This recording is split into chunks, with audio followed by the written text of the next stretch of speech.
نحمده ونصلي ونسلم على رسوله الكريم أما بعد فقد قال الله تبارك وتعالى في القرآن المجيد والفرقان الحميد أعوذ بالله من الشيطان الرجيم بسم الله الرحمن الرحيم ألا إن أولياء الله لا خوف عليهم ولا هم يحزنون صدق الله مولانا العظيم وصدق رسوله النبي الأمين الكريم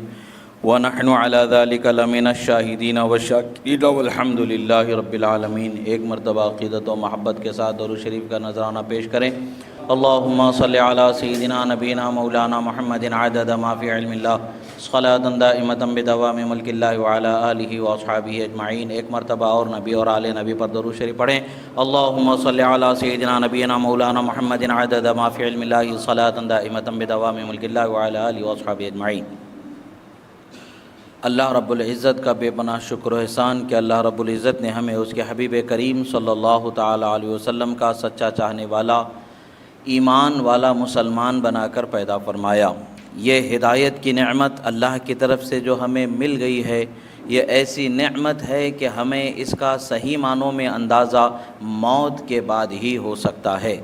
دنیا میں زندگی میں اس کی قدر کر نہیں سکتے، اندازہ ہم کر نہیں سکتے، مگر مرنے کے بعد جو نعمتیں اللہ کی طرف سے ایک مومن مسلمان کو ملتی ہیں، جو جنتیں اللہ کی طرف سے ایک مومن مسلمان کو ملتی ہیں، جو بخششیں اللہ کی طرف سے ایک مومن مسلمان کو ملتی ہیں، وہ مومن مسلمان کو اس نعمت کا صحیح معنوں میں احساس دلانے والا موقع ہوگا۔ ہمیں اس وقت پر قدر ہوگی کہ ہم نے جو دولت پائی تھی ایمان کی، جو نعمت پائی تھی ایمان کی دنیا میں، وہ کیسی عظیم نعمت تھی اور وہ کیسی عظیم دولت تھی۔ یہ وہ دولت ہے کہ مرنے کے بعد بھی انسان کے ساتھ جانے والی ہے، اور مرنے سے پہلے بھی انسان کے کام آنے والی ہے، مرنے کے بعد بھی انسان کے کام آنے والی ہے۔ دنیا کی ظاہری دولت جس سے مال و اسباب خریدے بیچے جاتے ہیں، یا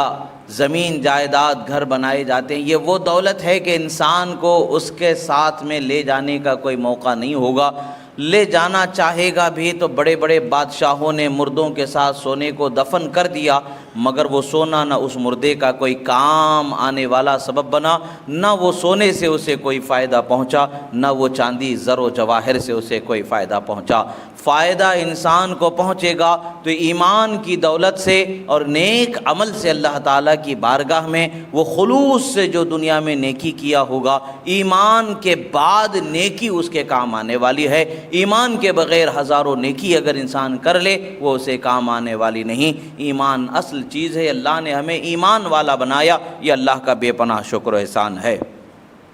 اللہ کے رسول صلی اللہ تعالی علیہ وسلم کا ارشاد گرامی ہے، اللہ کے رسول صلی اللہ تعالی علیہ وسلم نے ارشاد فرمایا کہ کنت نہیتکم عن زیارت القبور فزوروها فإنها تزہد فی الدنیا وتذکر الآخرہ۔ فرمایا کہ اے لوگو، میں نے تمہیں قبر کی زیارت کو جانے سے منع کیا تھا، مگر اب میں تمہیں قبر کی زیارت کرنے کا حکم دیتا ہوں کہ قبر کی زیارت کو جایا کرو، کہ یہ تمہارے لیے دنیا میں نیک بننے کا سبب ہے اور آخرت کی تیاری کرنے کی طرف توجہ دلانے والا سبب ہے۔ یہ اللہ کے رسول صلی اللہ تعالی علیہ وسلم کا فرمان عالی شان اور رب ذوالجلال کا فرمان عالی شان کہ اللہ تبارک و تعالیٰ نے فرمایا ہے کہ اے میرے بندو سنو، اللہ کے ولیوں کو نہ کوئی خوف ہوتا ہے نہ کوئی غم ہوتا ہے۔ اللہ کے ولی وہ ہوتے ہیں جو اللہ کی بارگاہ میں تقوی کے ساتھ زندگی گزارنے والے ہوتے ہیں۔ آج چونکہ یہ مہینہ حضرت پیران پیر غوث اعظم دستگیر رضی اللہ تعالیٰ عنہ کی بارگاہ میں دنیا اسلام میں، دنیا کا صرف ایک کونا نہیں ہے، ہندوستان یا اس کے بعض اطراف و جوانب رہنے والے ملک ہی نہیں ہیں، بلکہ دنیا کا کوئی ایسا کونا نہیں ہے جہاں حضرت پیران پیر کا ذکر نہ کیا جاتا ہوگا، جہاں حضرت پیران پیر کے سلسلے سے وابستہ لوگ نہ ہوں گے، الحمدللہ اللہ نے حضرت پیران پیر کو ولایت کا وہ مقام عطا فرمایا ہے کہ اس مقام تک تصور بھی کسی انسان کا عام طریقے سے پہنچ نہیں سکتا۔ وہ اولیاء صالحین بھی حیران ہوتے ہیں، وہ کاملین بھی حیران ہوتے ہیں کہ کیسا اونچا مقام اللہ نے انہیں بخشا ہے۔ اسی لیے کہتے ہیں کہ ولایت کے بلند پرواز حیران ہیں بلندی پر، سمجھ میں ہی نہیں آتی ہے رفعت غوث اعظم کی۔ خدا نے غوث اعظم کو جو بلندی بخشی ہے وہ عام اولیاء تک اس مقام کی رفعت و بلندی کا تصور نہیں کر سکتے ہیں۔ وہ خواص جو اللہ کے مخصوص بندے ہوتے ہیں وہ اس کا ادراک کر سکتے ہیں۔ یہی وجہ ہے کہ اولیاء کاملین نے فرمایا ہے اللہ نے جو نعمتیں حضرت پیران پیر غوث اعظم دستگیر کو عطا فرمائی ہے، اللہ نے جو ان کے مقام و مرتبے کی بلندی انہیں عطا فرمائی ہے، زمین و آسمان کاغذ بن جائیں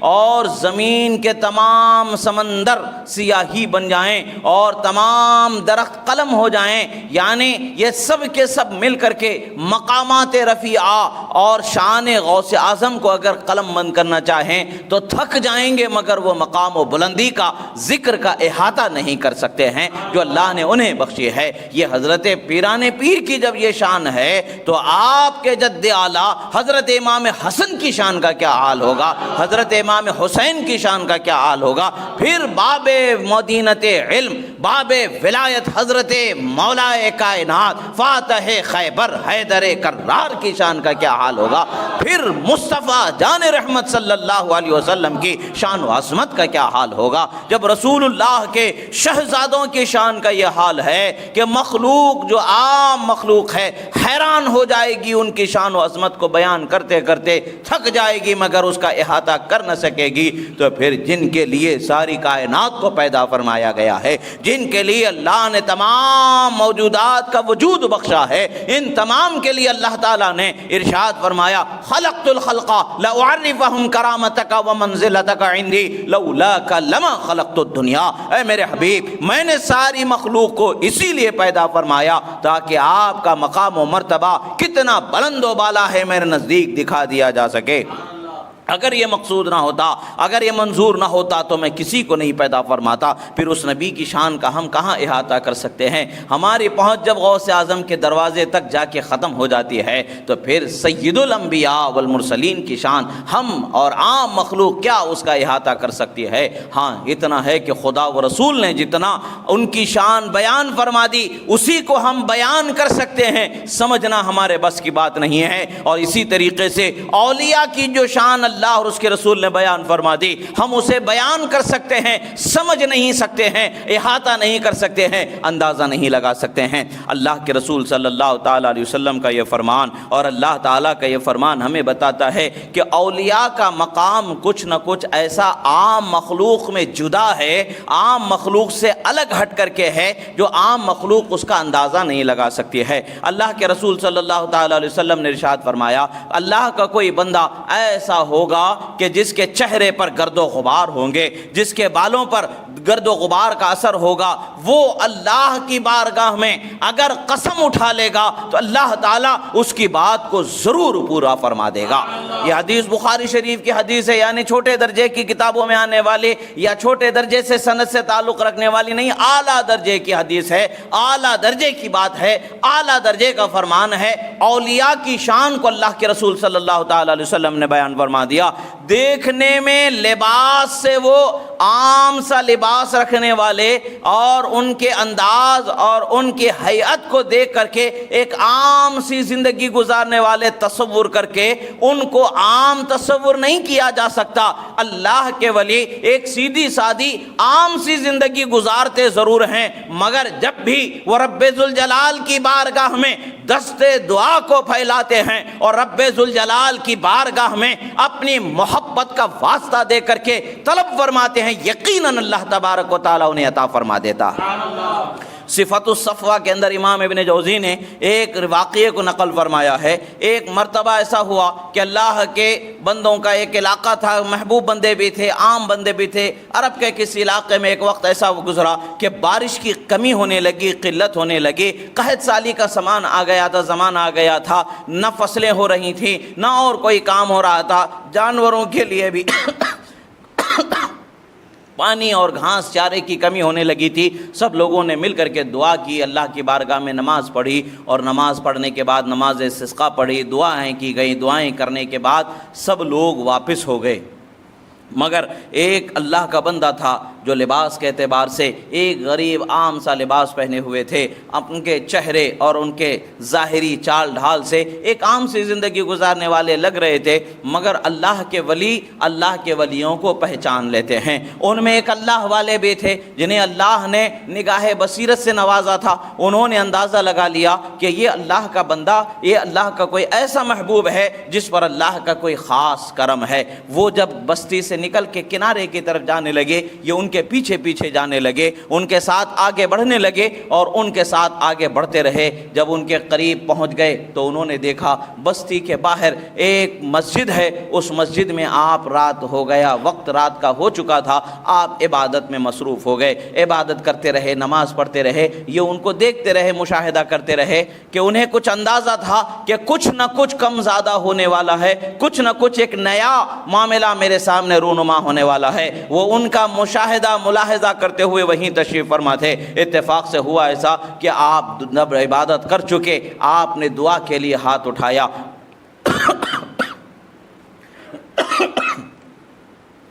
اللہ رب العزت کی بارگاہ میں انہوں نے دعا کی اور فرمایا کہ رب ذوالجلال، آج تیری بارگاہ میں تیرے بندوں نے اپنے ہاتھوں کو پھیلایا تھا، اور تیری بارگاہ میں تیرے بندوں نے اپنے دامن کو پھیلا کر کے مانگا تھا۔ مالک، وہ پریشان حال ہے، ان پر تو رحم نہ فرمائے تو کون رحم فرمائے گا؟ مالک، وہ بارش کے لیے بے چین ہیں، تو بارش نہ نازل کرے تو کون بارش نہیں نازل کرے گا؟ مولا، آج تیرے ان بندوں کو رسوا نہ فرما، انہیں نامراد نہ فرما، اپنی رحمت کی برسات انہیں عطا فرما، بارش کی جو ان کی ظاہری کمی ہے اس کمی کو پورا فرما دے۔ وہ دعا کرتے رہے، دعا کرتے رہے، دعا کرتے رہے۔ آخر کار انہوں نے یہ کہا کہ رب ذوالجلال، تجھے مجھ سے جو محبت ہے اس محبت کا واسطہ ہے، بارش عطا فرما۔ ان کی زبان سے نکلنا ہی تھا کہ آسمان سے بارش برسنا شروع ہو جاتی۔ دعائیں کی، اس کے بعد جب وہ واپس جانے لگے تو یہ جو ان کے پیچھے بیٹھے ہوئے تھے انہوں نے ان کے قدموں کو پکڑ لیا، جان لیا کہ اللہ کا ولی ہے۔ انہوں نے کہا کہ حضور، بس ایک سوال، وہ مجھے بتا دیں، بس میں اس کے علاوہ آپ سے کچھ نہیں پوچھوں گا، کہ آپ نے جو دعا کی اس دعا میں آپ نے ایک واسطہ دیا، آپ نے کہا کہ اے اللہ، تجھے مجھ سے جو محبت ہے اس محبت کا واسطہ ہے، بارش عطا فرما۔ تو آپ نے کیسے جان لیا کہ اللہ آپ سے محبت فرماتا؟ آپ کو کیسے پتا چلا؟ ہمیں یہ بتا دیجئے۔ اللہ آپ سے محبت کرتا ہے، یہ کیسے آپ نے جانا؟ یہ ہمیں بتا دیجئے، بس اس کے علاوہ مجھے کچھ نہیں معلوم، نہیں پوچھنا ہے۔ میں نے جان لیا کہ آپ اللہ کے ولی ہیں، آپ اللہ کے محبوب ہیں، آپ کی دعا سے یہ بارش ہوئی، اگر آپ دعا نہ کرتے تو یہ بارش نہیں ہوتی، یہ سب کچھ صحیح ہے، مگر میں وہ راز جاننا چاہتا ہوں کہ جس راز کا واسطہ آپ نے رب کو دے کر کے دعا مانگی تھی۔ انہوں نے کہا، افسوس ہے نادان، کیا تجھے معلوم نہیں کہ رب نے تجھے ایمان بخشا ہے؟ تو یہ اس کی محبت کی سب سے بڑی دولت ہے کہ اس نے تمہیں ایمان عطا فرما دیا۔ رب نے تمہیں ایمان بخشا ہے، تو سب سے بڑی دلیل ہے کہ رب تعالیٰ تم سے محبت فرماتا ہے، اور جسے خدا محبت سے سرفراز فرماتا ہے اسے ہدایت عطا فرما دیتا ہے۔ اور پھر حدیث قدسی میں آتا ہے کہ جب بندہ فرض نمازوں کے بعد، فرض عبادتوں کے بعد نفل عبادتوں کے ذریعے اللہ کا قرب حاصل کرنے لگتا ہے، حدیث قدسی ہے، بخاری شریف کی حدیث سے سرکار فرماتے ہیں،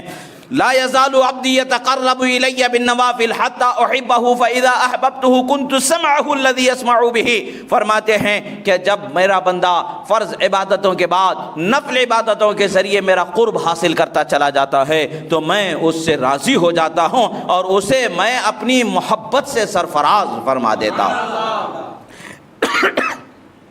جب میں اسے اپنی محبت سے سرفراز فرما دیتا ہوں تو اس کا حال کیا ہوتا ہے؟ وہ میرے ذات میں فنا ہو جاتا ہے، میرے انوار و تجلیات میں وہ اپنے آپ کو فنا کر دیتا ہے۔ حال یہ ہوتا ہے آنکھ اس کی ہوتی ہیں، دیکھنے کا نور میرا اس میں جاری ہو جاتا ہے، زبان اس کی ہوتی ہے، حکم میرا جاری ہو جاتا ہے، ہاتھ اس کے ہوتے ہیں، عطا میری اس کے ساتھ ہو جاتی ہے، قدم اس کے ہوتے ہیں، حمایت میری اس کے ساتھ ہو جاتی ہے۔ یعنی عام انسان جو چیز دے نہیں سکتا اللہ کا ولی وہ دے دیتا ہے،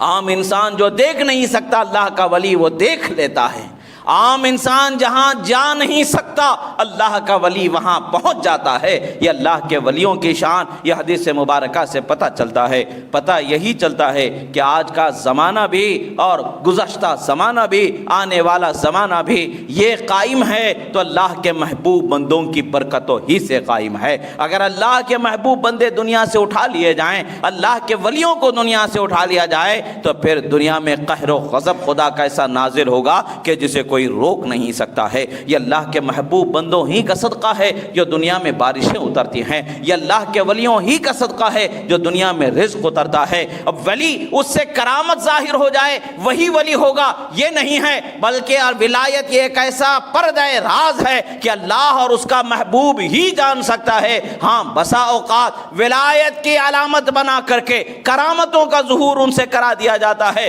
تو ہم جیسے عام انسان سمجھ جاتے ہیں کہ ولی ہیں، مگر کرامت ظاہر ہونا ہی ولی کی ولایت کی دلیل نہیں ہے، بلکہ ولی ہونا خود اپنے آپ میں ایک دلیل ہے کہ وہ اللہ کے دین کا، اللہ کے پیغام کا، اللہ کے رسول کے شریعت کا وہ ایسا پاسدار ہوتا ہے، وہ ایسا اطاعت گزار ہوتا ہے، ایسا علم بردار ہوتا ہے کہ ہزاروں کی تشنگی کو وہ ہدایت کے سیرابی سے سیراب کرنے والا ہوتا ہے، خدا کی معرفت سے ان کے دلوں کی تشنگی کو دور کرنے والا ہوتا ہے، اور ان کے عمل کے جو عیب ہیں، جو نقائص ہیں، جو کمزوریاں ہیں اسے دور کر کے خدا کی بارگاہ میں چلنے والا سالک بنا دیا جاتا ہے۔ یہ اللہ کے محبوب بندوں کی شان ہوتی ہے۔ اسی لیے کہا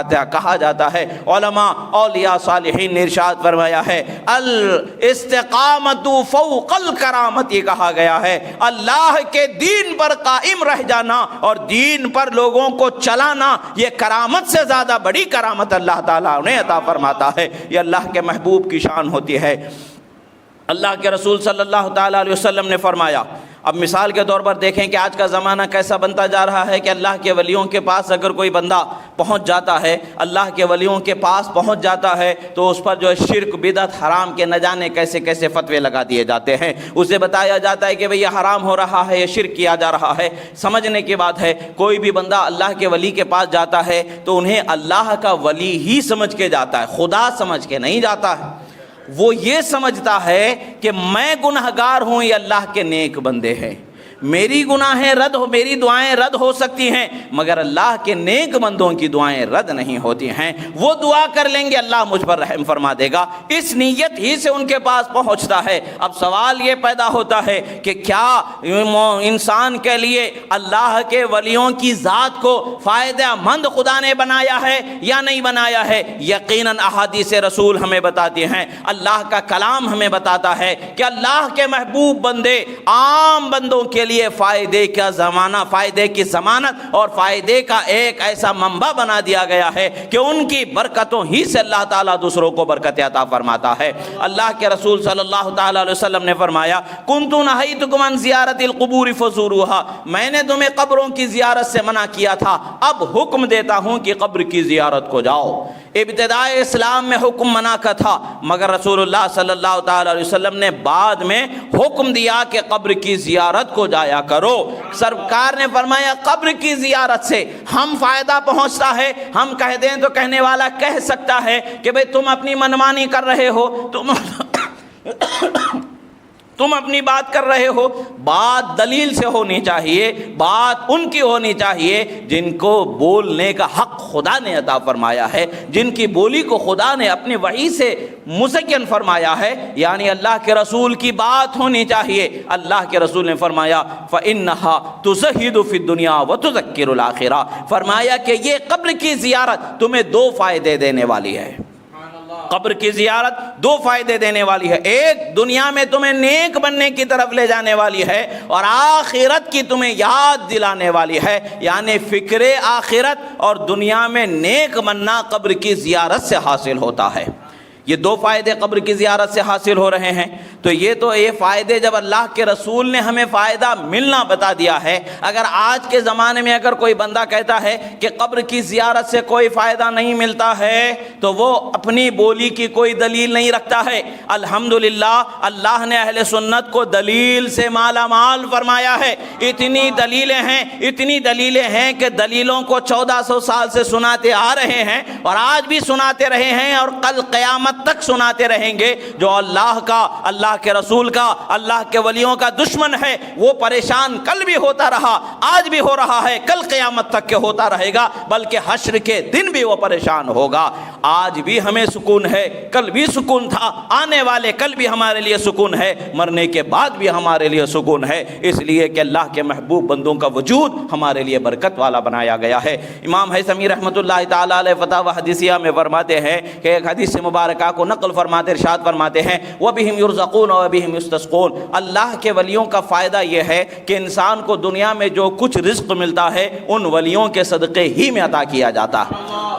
ہم اور آپ تصور کرتے ہیں کہ ہم نے صبح سے شام تک کے محنت کی ہے، 1000 روپے ہم نے کما لیا ہے، 2000 ہم نے کما لیا ہے، 3000 ہم نے کما لیا ہے، یہ ہم تصور کرتے ہیں کہ ہم نے اپنی محنت سے اسے کما لیا ہے، نہیں ہے۔ حقیقت میں یہ ہے کہ خدا نے عطا فرمایا ہے، اور عطا کرنے کا اصل جو وجہ اور سبب و ذریعہ وسیلہ ہے وہ اللہ کے ولی کی ذات کو بنایا گیا ہے، ان کے صدقے میں ہمیں یہ مل رہا ہے۔ اسی لیے آپ دیکھیں گے جو اللہ کے ولیوں سے محبت کرنے والے ہوتے ہیں وہ 10 روپے کے بعد بھی سکون سے رہتے ہیں، 100 روپے کے بعد بھی سکون رہتے ہیں، 1000 10,000 کے بعد بھی سکون رہتے ہیں۔ جو ان کی محبت سے دور رہتے ہیں وہ 10 لاکھ ہو کر کے بھی بے چین رہتے ہیں، کتنا بھی مل جائے وہ پریشان رہتے ہیں۔ یہ اللہ کا شکر ہے کہ اللہ کے ولیوں سے محبت کرنے والوں کو، اللہ کے ولیوں کے ساتھ رہنے والوں کو اللہ تعالیٰ انعامات فرماتا ہے۔ اب پھر رسول اللہ صلی اللہ تعالیٰ علیہ وسلم بھی زیارت کے لیے تشریف لے جایا کرتے تھے، بالخصوص اپنے چچا محترم حضرت حمزہ رضی اللہ تعالیٰ عنہ کی زیارت کے لیے آپ اسے مصنف ابن ابی شیبہ میں بھی ذکر کیا گیا ہے اور دیگر حدیث کی کتابوں میں بھی ذکر کیا گیا ہے۔ رسول اللہ صلی اللہ تعالیٰ علیہ وسلم کا معاملہ کان النبی صلی اللہ تعالیٰ علیہ وسلم یزور قبور الشہداء بأحد علی رأس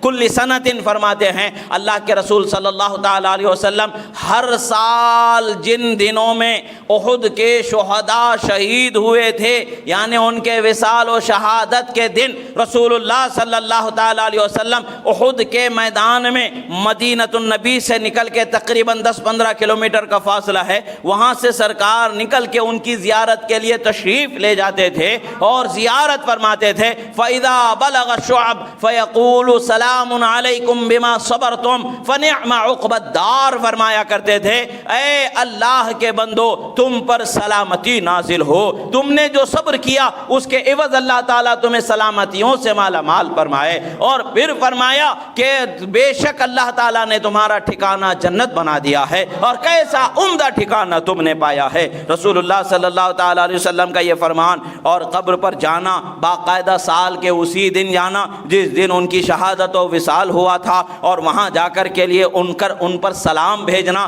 یہ ساری سنتیں ہمیں پتہ چلتی ہیں۔ آج عرس وغیرہ میں جو امور انجام دیے جاتے ہیں یہ اسی سے متعلق ہیں، یہی ہماری دلیل ہے، ہم اسی سے دلیل لے کر کے آگے بڑھتے ہیں۔ اللہ کے رسول صلی اللہ تعالیٰ علیہ وسلم نے سلام پیش فرمایا، ہم بھی اہل قبور پر سلام پیش کرتے ہیں تاکہ رسول اللہ کی سنت پر عمل ہو جائے۔ پتہ یہ چلتا ہے کہ دین کے معاملے میں صرف دین کا نام لے کر کے زبان درازی کرنے سے دین نہیں ہو جاتا، دین دلیل سے قائم ہے، کتاب و سنت سے قائم ہے، اللہ اور اس کے رسول کی بولی سے قائم ہے۔ اللہ اور اس کے رسول کا بیان، اللہ اور اس کے رسول کا فرمان ہمارے سامنے دلیل ہے، اس سے ہٹ کر کے کوئی اور چیز نہیں ہوتی۔ اولیاء کی، اللہ کے محبوب بندوں کی قبر کی زیارت کے لیے جانا، خاص ان دنوں میں جن دنوں میں ان کی شہادت یا ان کا وصال ہوا تھا، یہ سنت رسول صلی اللہ تعالیٰ علیہ وسلم ہے۔ یہی وجہ وجہ ہے کہ پوری دنیا میں جہاں کہیں بھی اولیاء کا عرس منایا جاتا ہے وہ انہی تاریخوں میں اہتمام کیا جاتا ہے جن تاریخوں میں آپ کا وصال فرمانا، آپ کا دنیا سے رخصت فرمانا مشہور و معروف ہوتا ہے، انہی تاریخوں میں کیا جاتا ہے، اور لوگ جوق در جوق وہاں جاتے ہیں اور اللہ کے رسول کی سنت پر عمل کرتے ہیں اور اپنے لیے بھی فائدہ پاتے ہیں اور دعائیں کرتے ہیں، اللہ تعالیٰ ان کی دعاؤں کو قبول فرما دیتا ہے۔ اللہ کے محبوب بندوں کے پاس دعا کرنا دعا کے قبول ہونے کی دلیل ہے، یہ تو قرآن اس پر شاہد ہے۔ حضرت بی بی مریم رضی اللہ تعالیٰ عنہا، حضرت عیسیٰ علیہ نبینا علیہ السلام کی والدہ ماجدہ، آپ جس حجرے میں عبادت میں رہا کرتے تھے وہاں پر انواع و اقسام کے پھل حاضر ہو جایا کرتے تھے۔ حضرت زکریہ علیہ نبینا علیہ السلام وہاں پہنچتے ہیں، فرماتے ہیں یا مریم انا لکی ھذا، فرماتے ہیں مریم یہ کہاں سے کیسے تمہارے پاس پہنچ گئے؟ حضرت بی بی مریم رضی اللہ تعالیٰ عنہ فرماتی ہے میرا رب جو رزق دینے والا ہے وہ بے حساب رزق عطا فرماتا ہے، یعنی خدا کی رحمت سے، خدا کی عطا سے یہ میرے پاس جو انواع و اقسام کے پھل ہیں خود بخود پہنچ جاتے ہیں، نہ کوئی لانے والا ہے نہ کوئی اس کو خریدنے والا ہے، وہ ایسے ہی پہنچ جاتے ہیں۔ حضرت زکریا علیہ نبینا علیہ السلام نے جب جانا کہ یہ وہ مقام ہے جہاں اللہ کی رحمتیں برکتیں نازل ہوتی ہیں، قرآن میں اللہ نے فرمایا ہنالک دعا زکریا ربہ، اسی مقام پر حضرت زکریا نے رب ذوالجلال سے دعا فرمائی کہ اللہ مجھے بیٹا عطا فرما۔ اللہ تعالیٰ نے ان کی دعا کو قبول فرمایا اور حضرت یحییٰ علیہ نبینا علیہ السلام انہیں عطا فرمایا کہ حضرات انبیاء کا طریقہ ہے اللہ کے محبوب بندوں کے لیے جہاں رحمتوں کا نزول ہوتا ہے ان نزول رحمت کے مقامات پر دعائیں کرنا یہ اللہ کے نبیوں کا طریقہ ہے۔ الحمدللہ اہل سنت یہ اپنا کوئی نیا طریقہ لے کر کے یا اپنا کوئی نیا دین لے کر کے یا اپنا کوئی نیا ضابطہ لے کر کے دنیا میں روشناس ہوئی، ایسا نہیں ہے۔ اہل سنت وہی 1400 سال پرانے طریقے پر چلنے والی جماعت ہے، وہی انبیاء، صحابہ، صلحاء، صالحین، اولیاء، محدثین، فقہاء کے طریقے پر چلنے والی جماعت ہے کہ جس پر اللہ تبارک و تعالیٰ نے ہدایت کا انعام فرمایا ہے اور اکرام فرمایا ہے۔ اللہ کا شکر ہے کہ ہم اس سچے طریقے پر قائم و دائم ہے۔ یقیناً اللہ تبارک و تعالیٰ کی طرف سے یہ ہدایت مل جانا ہمارے لیے نعمت کی بات ہے، رحمت کی بات ہے۔ قبر والوں کے معاملات ہوتے ہیں، لوگ سمجھتے ہیں کہ قبر میں جو اللہ کے محبوب بندے ہیں ان کا کوئی معاملہ نہیں ہوتا ہے، عام انسان کی زندگی کا معاملہ الگ ہوتا ہے، اللہ کے محبوب بندوں کی زندگی کا معاملہ الگ ہوتا ہے۔ اللہ تعالیٰ نے فرمایا جو لوگ اللہ کی راہ میں شہید ہو جاتے ہیں انہیں مردہ نہ کہو بلکہ وہ زندہ ہیں، ان کی زندگی کو تم سمجھ نہیں سکتے ہو۔ اللہ نے قرآن میں فرمایا بل احیاء ولکن لا تشعرون، بلکہ وہ زندہ ہیں اور ان کی زندگی کا تم اندازہ نہیں لگا سکتے ہو، شعور نہیں رکھ سکتے ہو۔ اللہ کے محبوب بندوں کی یہ شان ہے، ان کی قبر کی زندگی الگ زندگی ہے جس کو ہم سمجھ نہیں سکتے ہیں۔ تفسیر ابن کثیر میں ابن تیمیہ کے شاگرد ہیں، انہوں نے ایک واقعے کو حضرت عمر فاروق رضی اللہ تعالیٰ عنہ کے زمانے کے ایک واقعے کو ذکر فرمایا ہے۔ وہ واقعہ کیا ہے؟ واقعہ یہ ہے کہ ایک شخص اس زمانے میں تھا، وہ بندہ بڑا عبادت گزار، متقی، پرہیزگار تھا، مسجد میں زیادہ وقت گزارا کرتا تھا، عبادت اور ریاضت میں وہ مشغول ہوا کرتا تھا۔ اتفاق سے ایک وقت ایسا آیا کہ اس بندے پر اس محلے کی ایک خاتون کا دل آ گیا، اس کی نیکی اور اس کی خوبی اور اس کی بھلائی کو دیکھ کر کے وہ اس کی طرف مائل ہونے لگی اور اس کی خواہش رہی کہ وہ اللہ کا بندہ اس کی طرف مائل ہو جائے۔ وہ ہزار کوشش کرتی رہی مگر وہ ٹس سے مس نہیں ہوتا رہا، مگر آخر کار بحیثیت انسان، بتقاضۂ انسانی، وہ بھی ایک انسان ہی تھا کہ اس کے قدم ڈگمگانے لگے۔ ایک وقت وہ آیا کہ وہ خاتون کے گھر میں داخل ہو گیا، مگر قریب تھا کہ اس سے گناہ صادر ہو جاتا، مگر کسی قرآن کے پڑھنے والے کی زبان سے آیت مبارکہ کو اس نے سن لیا، ان الذین اتقوا اذا مسهم طائف من الشیطان تذکروا فاذا هم مبصرون۔ فرمایا گیا کہ بے شک وہ لوگ جو اللہ سے ڈرنے والے ہیں جب انہیں شیطان اپنی طرف مائل کرنے کی کوشش کرتا ہے تو اللہ سے ڈرنے والے کبھی اس کی طرف نہیں جاتے ہیں، اللہ تعالیٰ انہیں سمجھ عطا فرما دیتا ہے۔ جیسے ہی یہ آیت ان کے کانوں میں پڑی وہ فوراً بے ہوش ہو کر کے زمین پر گر جاتے ہیں۔ خدا کا خوف ان پر غالب آتا ہے اور خدا کا ڈر ایسا غالب آتا ہے کہ ہوش بے ہوشی کا وقت گزرتا رہا، کچھ ہی لمحے گزرے کہ اسی حالت میں وہ دنیا سے رخصت ہو گئے، دنیا سے چلے گئے، ان کا انتقال ہو گیا۔ نہلا دھلا کر کے انہیں دفن کر دیا گیا۔ گیا اس بچے کے اس بندے کے دفنا دیے جانے کا علم حضرت عمر فاروق رضی اللہ تعالیٰ عنہ کو ہوا۔ حضرت عمر فاروق رضی اللہ تعالیٰ عنہ اس کی قبر پر پہنچتے ہیں رات میں، اور آپ وہاں جا کر کے دعا کرتے ہیں، اس بندے کی مغفرت کی دعا کرتے ہیں اور فرماتے ہیں کہ نوجوان وَلِمَنْ خَافَ مَقَامَ رَبِّهِ جَنَّتَانِ، آپ اس بندے کو بشارت سناتے ہیں، اے نوجوان تو نے اللہ کا خوف پایا، تو نے اللہ کا ڈر پایا اور اپنے آپ کو تو نے گناہ سے بچایا، ایسے بندے کے لیے اللہ نے فرمایا دو دو جنتیں اس بندے کو عطا فرمائی جائیں گی۔ تو بے شک مبارک ہو تجھے کہ دو دو جنتیں تجھے عطا فرما دی گئی ہیں۔ یعنی جب انہوں نے اس بندے کو یہ مقام کی نعمت کی عظمت سنائی گئی، بشارت سنائی، تو جواب اس بندے نے دے دیا کہ بے شک حضور اللہ تعالیٰ نے مجھے دو جنتیں عطا فرما دی ہیں۔ یعنی پتہ چلتا ہے کہ قبر میں جو اللہ کا بندہ محبوب ہوتا ہے وہ بھی قبر کے باہر جو ہوتا ہے اس کی بات کو سن لیتا ہے، اور باہر والا بھی اللہ کا محبوب ہوتا ہے تو قبر والے کی بات کو سن لیتا ہے۔ بس اتنا ہے کہ حیات برزخیہ کا ہم ادراک نہیں کر سکتے، شعور نہیں رکھ سکتے ہیں۔ قبر کی زندگی اللہ ہی بہتر جانتا ہے کیسی ہوتی ہے، مگر ہاں وہ زندگی ضرور ہوتی ہے۔ وہ زندگی ایسے ہوتی ہے کہ اللہ تعالیٰ نے اس زندگی سے دوسروں کے لیے عبرت اور نصیحت اور نیکی کا راستہ متعین فرمایا ہے۔ اب یہ وہ چیز ہے کہ اس سے پتہ چلا، اس قبر والے کے جواب سے پتہ چلا کہ جو دنیا میں اللہ سے ڈر کے زندگی گزارتا ہے قبر میں اس کا ٹھکانہ جنتی خدا بنا دیتا ہے۔